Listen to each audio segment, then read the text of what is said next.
ఎన్టీఆర్, నందమూరి తారక రామారావు అంటే మనకు గుర్తొచ్చేవేంటి? ఒక young tiger, man of masses, అలాగే ఆల్రౌండర్ అండి. డ్యాన్స్లో కానీ, కామెడీలో కానీ, యాక్షన్, డైలాగ్ డెలివరీలోని అన్నిటిలో కూడా ఒక ఆల్రౌండర్ అనమాట. కానీ ఇలాంటివన్నీ కలిసి ఉన్న సినిమా రావడం అయితే చాలా కష్టమండి. కానీ అవన్నీ కలిసి ఉన్న సినిమా పడితే ఎలా ఉంటుంది? యమదొంగ మూవీలా ఉంటుంది.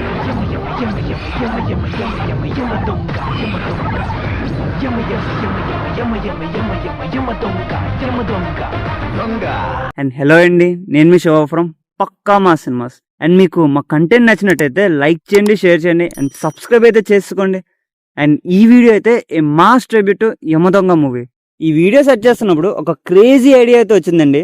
ఇప్పుడప్పుడే కాదనుకోండి, చాలా ఇయర్స్ తర్వాత యమదొంగ సీక్వెల్ ఎవరైనా తీస్తే, అందులోనే మన ఎన్టీఆర్ గారి కొడుకు అభయరామ్ గారు హీరో అయితే ఒక్కసారి ఊహించుకోండి.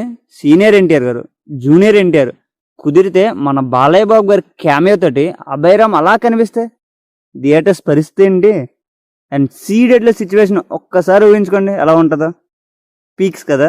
ఇన్ కేస్ వస్తే ఎలా ఉంటుందో మీరేమనుకుంటున్నారో కింద కామెంట్ చేసేయండి. And Yamadonga and SS Rajamouli film అండి. పర్ఫెక్ట్ ఎంటర్టైన్మెంట్ బొమ్మ.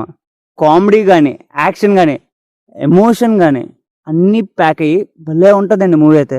అండ్ అలాంటి మూవీలోని మన టైగర్ యాక్ట్ చేస్తే యమదొంగ అవుద్దండి.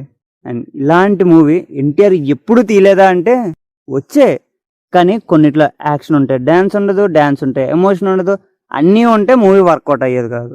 కానీ యమదొంగలని అవన్నీ పర్ఫెక్ట్గా సెట్ అయ్యండి. సింపుల్గా చెప్పాలంటే ఎస్ఎస్ రాజమౌళి గారు చెక్కిన ఒక మంచి శిల్పం యమదొంగ మూవీ అయితే. అండ్ అశోక్, రాఖీ లాంటి డిజాస్టర్స్ తర్వాత వచ్చిన మూవీ అండి. హై ఎక్స్పెక్టేషన్స్తో వచ్చింది. August 15, 2007 అయితే మూవీ రిలీజ్ అయిందండి. టైటిల్ కార్డ్ దగ్గర నుంచే మూవీ నెక్స్ట్ లెవెల్ ఉన్నదనమాట. స్టార్టింగ్ టెంపుల్లోని చైల్డ్హుడ్ సీన్స్ దగ్గర నుంచి మన హీరోకి ఆ లాకెట్కి మధ్య ఉన్న అనుబంధాలు చాలా కామెడీగా బాగా చూపించారండి. అండ్ మన హీరో అక్కడ దొంగని తెలియడం, అండ్ కట్ చేస్తే మ్యాజిక్ సీన్లోని మన hero entry, title young tiger అని అయితే పడుతుందండి. ఆ టైటిల్కి ఇంతకన్నా జస్టిఫికేషన్ ఇంకెవ్వరు ఇవ్వలేరండి. ఆ రేంజ్లో అయితే తీసుకొచ్చారు అనమాట. ఒక పులిని తీసుకొచ్చి ఆ పులిని హీరో కింద కన్వర్ట్ చేయడం బా థియేటర్లో అదిరిపోయి అనుకోండి.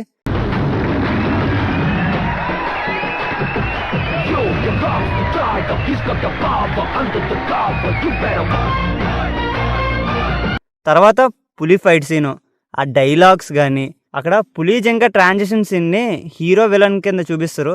బాబోయ్ వేరే లెవెల్ అనుకోండి అదైతే.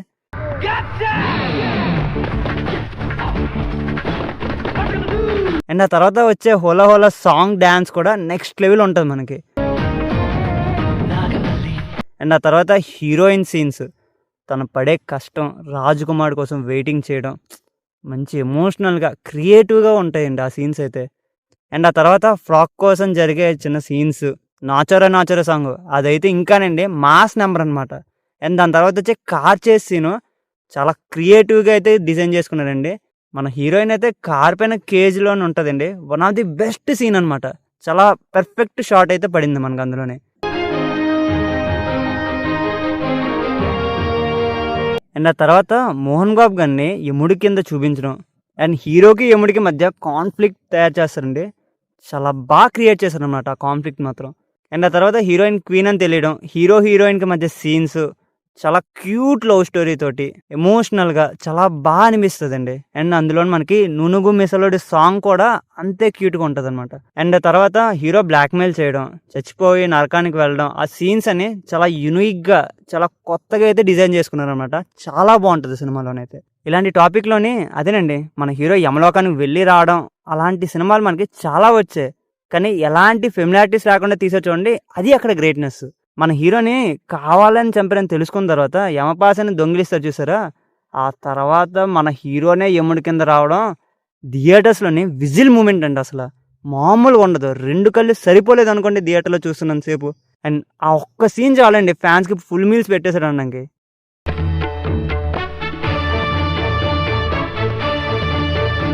అండ్ ఆ తర్వాత మన హీరోకి మోహన్ బాబు గారికి గొడవలని ఒక ఫుల్ లెంత్ డైలాగ్ చెప్తారండి. ఆ డైలాగ్ హీరో చెప్తుంటే అబ్బబ్బబ్బా ఉంటుందండి. 2 కళ్ళు సరిపోవు అనుకోండి అలా ఎన్టీఆర్ నా స్క్రీన్ మీద చూస్తుంటే. అప్పుడు అనిపించిందండి ఇది ఎన్టీఆర్ అంటే అని. అండ్ ఆ తర్వాత దాంతో పాటు ఎలక్షన్స్ జరగడం. అదేనండి యముడికి మధ్య ఎలక్షన్స్. ఏ యముడు కావాలని చెప్పేసి. అది చాలా బాగా డిజైన్ చేసుకున్నారు. కొంచెం ఫన్నీ వేలోని. అప్పుడు వస్తదయ్యా సీను, పెద్ద ఎన్టీఆర్ గారు వస్తారండి. మనవడా అని డైలాగ్. అబ్బా! ఇంకేముంటదండి రచ్చ రచ్చే. ఆ తర్వాత యంగ్ యమ సాంగ్ ఉంటది. అది వేరే ఇంకా. అండ్ ఆ తర్వాత మనకి హీరో నరకం నుంచి కిందకొచ్చేయడం. కొంచెం కామెడీ సీన్స్. మన హీరోయిన్ ఇంట్లో కష్టాలు చూడలేక హీరోయిన్‌ని ప్రేమించడం. అండ్ అప్పుడు 'రబ్బర్ గాజులు' సాంగు. తర్వాత యముడే కిందకి రావడం. ఆ కాన్ఫ్లిక్ట్ చాలా స్ట్రాంగ్‌గా చూపించారండి. కామెడీ గాని, 'ఓలమ్మి' సాంగ్ గాని అయి చాలా బావుంటాయన్నమాట. అండ్ క్లైమాక్స్‌లోని హీరోని అపార్థం చేసుకోవడం. అండ్ లాస్ట్‌లో వచ్చే ఆ యాక్షన్ ఎపిసోడ్స్ గాని చాలా బావుంటదండి. ఫైటు, ఎమోషను, మ్యూజిక్, రాజమౌళి గారి టేకింగ్ అయితే ఉంటదండి. తోపనైతే చెప్పాలండి. ఆ బ్యాక్‌గ్రౌండ్ మ్యూజిక్ ఏదైతే ఉందో ది బెస్ట్ క్లైమాక్స్ అయితే సెట్ చేసింది అందులో.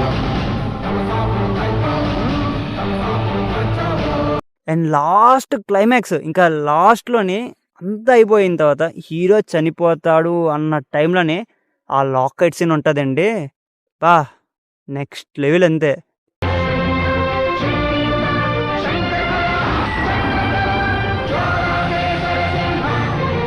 అండ్ క్లైమాక్స్ అయితే సింపుల్‌గా, కామెడీగా, హ్యాపీ ఎండింగ్ అయితే చేయడం సూపర్ అయితే చెప్తాను. అండ్ ఈ 'యమదొంగ' మూవీలోని మెయిన్ హైలైట్ ఏంటంటే మన ఎన్టీఆర్ గారండి. ఈ మూవీ గురించి తను పడ్డ కష్టం అంతా ఇంత కాదండి. కంప్లీట్ ట్రాన్స్‌ఫార్మ్ అయితే చూపించారు. అండ్ యాక్టింగ్ కూడా అంతే ది బెస్ట్ అయితే ఇచ్చారు. అండ్ ఆ తర్వాత రాజమౌళి గారి టేకింగ్ అయితే అతని గురించి ఇంక చెప్పక్కర్లేదండి. అతను ఎంత బాగా టేకింగ్ తీసుకుంటారో. అండ్ కీరవాణి గారి మ్యూజిక్ కూడా అతనైతే ఎక్కడా తగ్గరు మన రాజమౌళి గారి సినిమా అంటే. నెక్స్ట్ లెవెల్‌లో అయితే ఇచ్చారనమాట మొత్తం ముగ్గురును. ఒక కమర్షియల్ సినిమాని ఇంత బాగా తీయొచ్చని చెప్పేసి తన స్టైల్‌లో అయితే చెప్పేశారండి మన రాజమౌళి గారైతే. తన స్టాంప్ అయితే గుద్దేశారు. అండ్ దాంతో పాటు తను ఆల్ రౌండర్ అని చెప్పేసి ఈ సినిమాతోని ఇంకోసారి అయితే మన ఎన్టీఆర్ గారు అయితే ప్రూవ్ చేసుకున్నారు.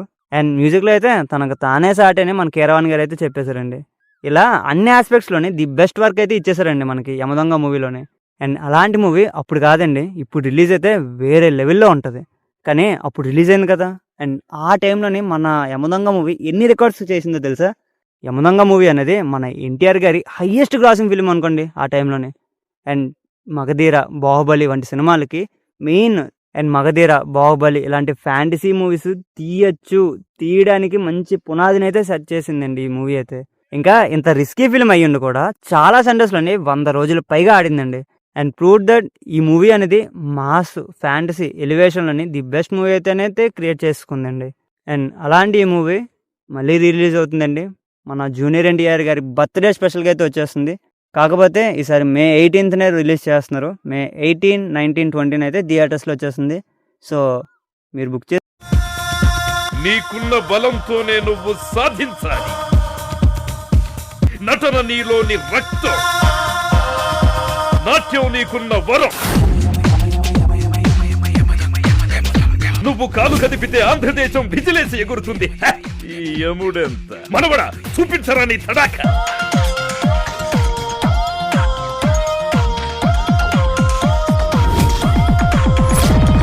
Any doubts?